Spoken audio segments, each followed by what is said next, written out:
자, 26에서 30번 형법 지문이 되겠네요. 자, 먼저 문제를 먼저 살펴보도록 할게요. 26번 내용 묻는 문제고, 27번도 뭐 내용 묻는 문제입니다. 28번 A 추론 형태 문제가 되겠고, 29번 적용 문제, 그 다음에 30번에 바꿔쓰기 되겠습니다. 30번 문제는 A 부분 볼 때 바로 풀도록 해봅시다. 자, 형법 지문.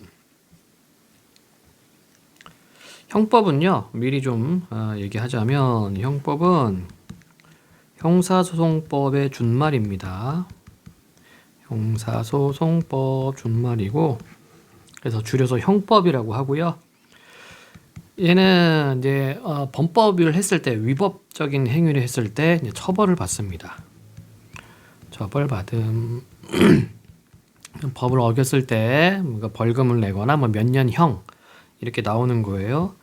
참고로 우리가 이제 민법은 이제 민사소송법인데, 민법 같은 경우에는 이제 가해자와 피해자 간의 어떤 그 보상과 관련된 게 민법이라면, 형사소송법은 말 그대로 처벌입니다.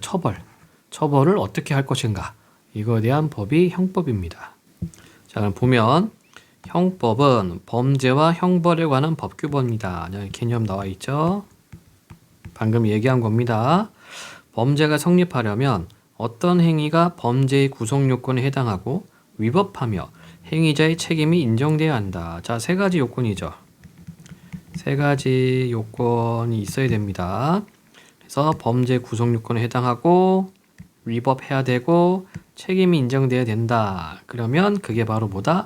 범죄입니다. 범죄의 세 가지 요건. 자, 이때의 구성 요건이란 법률로 정해놓은 범죄 행위 유형으로, 예를 들어 예시, 타인의 재물을 절취한 자는 절도죄의 구성 요건이 된다.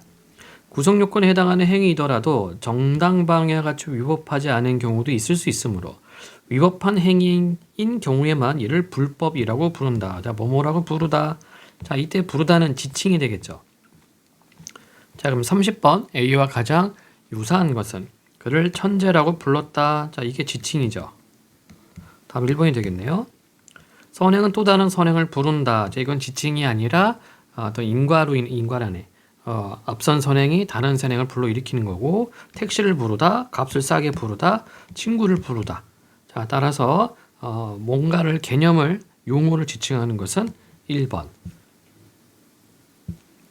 자, 지문 보도록 하겠습니다. 자, 불법이라고 평가되더라도 행위자의 책임이 인정되지 않으면 범죄는 성립하지 않는다.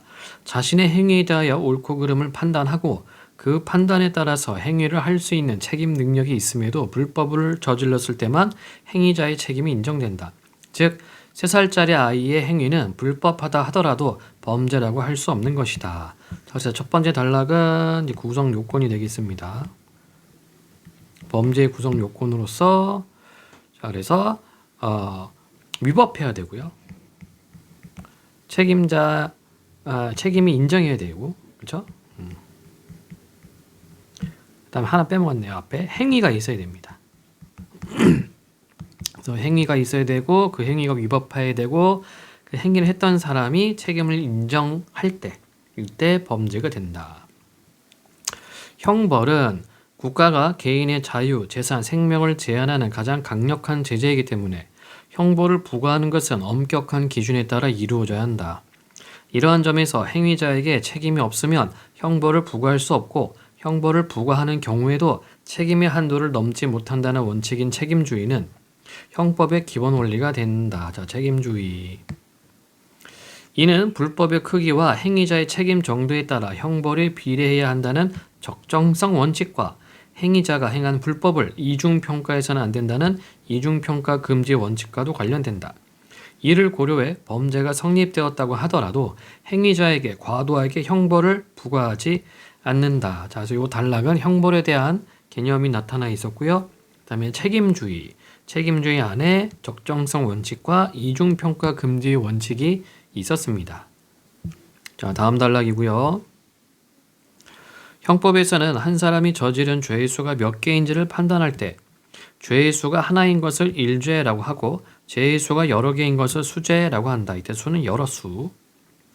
일죄는 하나의 행위가 하나의 구성 요건에 해당하는 경우가 가장 전형적이다. 이 외에도 일죄에는 외관상으로는 여러 개의 구성 요건에 해당하는 것처럼 보이지만 구성 요건 사이의 논리적 관계로 인해 하나의 구성 요건만 적용되고 다른 구성 요건은 적용되지 않는 경우가 있는데 이를 법조 경합이라 부른다. 자, 법조 경합에 대한 개념 나와 있네. 그리고 여기도 개념이 있었죠. 일죄에 대한 개념과 수죄에 대한 개념이 있었습니다. 자, 이때에는 법조 경합, 이때에는 하나 또는 여러 행위에 대해 적용될 수 있는 법조문이 여러 개 존재하지만 하나의 법조문만 적용해도 불법의 크기를 책임 정도에 따라 적정하게 평가할 수 있다고 본다. 예를 들어 예시. 어떤 사람이 부동산을 거래할 때 허위의 매매 계약서를 작성하면서 다른 사람의 도장까지 몰래 위조하여 찍었다면 이는 사문서 위조죄의 구성 요건과 인장 위조죄의 구성 요건에 모두 해당하는 것처럼 보인다. 그러나 문서를 위조하기 위해 인장을 위조한 것이므로 불법을 이중평가하지 않기 위해 사문서 위조죄만 성립한다고 본다. 자, 요 예는 뭡니까? 바로 법조 경합의 예가 되겠죠. 그래서 요 단락에서는 이제 일죄와 수죄에 대한 개념 그리고 법조 경합에 대한 개념 및 예시가 있었습니다. 자, 수죄로는 하나의 행위에 의해 여러 개의 죄가 성립하는 상상적 경합과 여러 개의 행위에 의해 여러 개의 죄가 성립하는 실체적 경합이 있다. 자, 이제 수죄를 다시 분류했어요. 상상적 경합, 실체적 경합. 어떤 사람이 한 개의 돌을 던져 다른 사람에게 상해를 입히고 유리창을 깨서 하나의 행위에 의해 상해죄와 손괴죄가 성립했다면 이 경우는 상상적 경합이다. 예시. 상상적 경합에 대한 예시 돌멩이 던지는 게 나와 있습니다. 상상적 경합에 대해 형법 제40조는 여러 개의 죄 가운데 가장 무거운 죄에 대하여 정한 형으로 처벌한다고 규정하고 있다. 이때 가장 무거운 죄는 각각의 죄에 대해 법으로 정한 형인 법정형이 가장 무거운 죄를 말한다. 자, 그리고 또 여기 가장 무거운 죄가 뭐냐에 대한 개념도 나와 있습니다. 그래서 법정형이 가장 무거운 죄. 이게 가장 무거운 죄라네요. 자, A 부분. 실체적 경합은 수죄의 가장 전형적인 경우로 실체적 경합 관계에 있는 여러 개의 죄를 가리켜서 경합범이라고 부른다. 경합범에 대한 형을 선고할 때 각각의 죄에 선고될 형을 단순 합산하지 않고 별도의 처벌 원칙들을 마련하고 있다. 단순 합산하면 범죄 예방 효과가 중복되는 측면이 있을 수 있고 이는 행위자의 책임 한도를 넘어서는 처벌을 내리는 결과로 이어질 수 있기 때문이다. 자, 그러면 단순 합산하지 않는 이유, 합산 안 하는 이유가 아래에 나와 있는데 첫 번째, 범죄 예방 효과가 중복되는 측면이 있고요. 두 번째, 행위자의 책임 한도를 넘어서는 처벌을 내리는 결과로 이루어질 수 있기 때문에 단순 합산을 하지 않는다. 자, 별도의 처벌 원칙들 중 가중주의가 가장 기본이 되는 원칙인데 가중주의는 가장 무거운 죄를 기준으로 삼고 거기에 일정 부분을 가중하여 형을 선정하는 방식이다. 자, 가중주의에 대한 개념입니다. 가장 무거운 죄와 그다음에 일정 부분을 가중하는 것. 다만 이를 적용하기 위해서는 한 사람이 여러 개의 행위를 성립시킨 여러 개의 죄가 동일 재판에서 판결될 가능성이 있어야 한다. 재판이 동일 재판에서. 그렇지 않으면 성립한 여러 개의 죄 각각이 개별 재판에서 판결이 완료되어 경합범에 대해 형법이 마련한 별도의 처벌 원칙을 적용하지 못하기 때문이다. 자, 그렇다면 우리가 이렇게 정리할 수 있겠죠? 자, 별도의 처벌 원칙을 적용하려면 동일 재판에서 판결을 받아야 된다. 개별 재판에서는 안 된다. 이렇게 정리가 되겠습니다. 자, 그럼 26번 윗글에서 다른 내용이 아닌 것은. 자, 내용 묻는 문제 1. 일죄의 개념이 있었고 형법 정의 있었죠. 법조 경합의 종류 이건 없었던 것 같고 책임적 의미 있었고요. 상상적 경합 사례 있었습니다. 따라서 아닌 것은 3번이 되겠네요. 27. 다음은 윗글을 읽은 학생에게 제공된 학습지 일부다. 학생의 판단 결과로 적절한 것은. 자, 아래를 읽고 맞으면 O, 틀리면 X 하시오. 판단할 내용. 책임 능력이 없어도 불법을 저지르면 행위자의 책임이 인정된다. 판단 결과 X. 맞죠? 그러니까 책임 능력이 없으면 책임 인정이 안 돼요. 예. 그래서 위에서 범죄라고 하는 것은 범죄의 구성 요건, 행위가 있어야 되고 이 행위가 위법해야 되고 법을 어기는 겁니다. 그리고 책임 인정이 돼야 돼요. 이 세 가지 요건이 돼야지만 범죄로 인정받는 겁니다. 근데 여기는 지금 책임 능력이 없다고 했으니까 불법을 저지르면 행위자의 책임 인정된다? 예, 틀린 거죠. 1번이네요. 적절한 거 찾는 거니까. 2번. 구성 요건에 해당하고 위법하기만 하면 범죄가 성립된다? 동그라미 아니죠? 자, 방금 얘기했다시피 행위, 위법, 책임 인정 이 세 가지 요건이 있어야 됩니다. 그래야지 범죄가 성립되고. 자, 구성 요건은 법률로 정해놓은 범죄 행위 유형이다. 자, 이거는 맞는 설명, 얘는 맞는 설명인데 틀렸다고 했으니까 예, 틀렸죠. 자, 어디 있었습니까? 바로 첫 번째 단락에 있었죠? 예, 색깔 달리하겠습니다. 여기 구성 요건이란 법률로 정해놓은 범죄 행위 유형 이렇게 되어 있습니다. 따라서 세 번째 3번 예, 틀린 게 되겠고, 그 다음 구성 요건에 해당하는 행위는 모두 위법한 행위다. 이것도 틀렸죠. 예, 왜냐하면 위 지문에서 뭐라고 했냐면 정당방위인 경우에는 정당위가 아니고 정당방위 같은 경우에는 구성 요건에 해당하지만 정당방위 같은 것은 위법하지 않다라고 이야기를 했습니다. 그래서 여기는 X로 가야 되고, 불법에 해당하지만 위법이 아닌 경우가 있다. 얘는 뭐 말을 거꾸로 한 것 같아요. 자, 첫 번째 단락에서 위법한 행위는 불법이다라고 얘기를 했어요. 그죠? 예, 위법한 행위인 경우에만 이를 불법이라 부른다라고 했습니다. 이건 지금 말을 조금 달리 꼬아놓은 거죠. 이것도 틀렸죠. 따라서 27에 적절한 것은 1번이 되겠습니다. 자, 28번 A에 대한 이해로 적절하지 않은 것은, 자, 실체적 경합은 경합하는 각각의 죄에 선고될 형을 단순 합산한 것에 이미 틀렸다. 자, 위에서 단순 합산 안 한다고 얘기를 했어요. 단순 합산하지 않습니다. 일정 부분을 가중하여 처벌하는 것을 원칙으로 한다. 자, 그래서 실체적 경합은 각각 죄에 선고될 형을 단순 합산한 것이 아니라 각각의 죄에서 가장 무거운 죄, 가장 무거운 죄에 플러스 일정 부분을 가중화해서 처벌합니다. 이 부분이 네, 이쪽에 나타나 있죠. 그래서 단순 합산하면 범죄 예방 효과가 중복되는 측면이 있고 행위자의 책임 한도를 넘어선 처벌을 내리는 결과로 이루어질 수 있기 때문에 단순 합산을 안 한다라고 이야기를 했습니다. 그래서 이 경우 별도 처벌 원칙들 중 가중주의, 그래서 가장 무거운 죄에다가 일부 죄를 이제 가중해서 처벌합니다. 따라서 1번의 이 부분이 틀렸습니다. 뒷부분 중간 부분이. 그래서 다부분 꼽아놓고요. 나머지 경합범에 대하여 형법은 범죄 예방 효과가 중복될 수 있는 측면을 고려하여 별도의 처벌 원칙들을 마련한다. 그렇죠? 우리가 방금 읽었던 부분입니다. 3번 경합범에 해당하는 여러 개의 죄가 동일 재판에서 판결될 가능성이 있어야 별도의 처벌 원칙을 적용할 수 있죠. 예, 그래서 A 부분의 개별적인 재판에서는 이게 적용이 안 된다라고 얘기를 했습니다. 실체적 경합은 한 사람에 의한 여러 개의 행위로 여러 개의 죄가 성립하는 것, 역시 내용 그대로고요.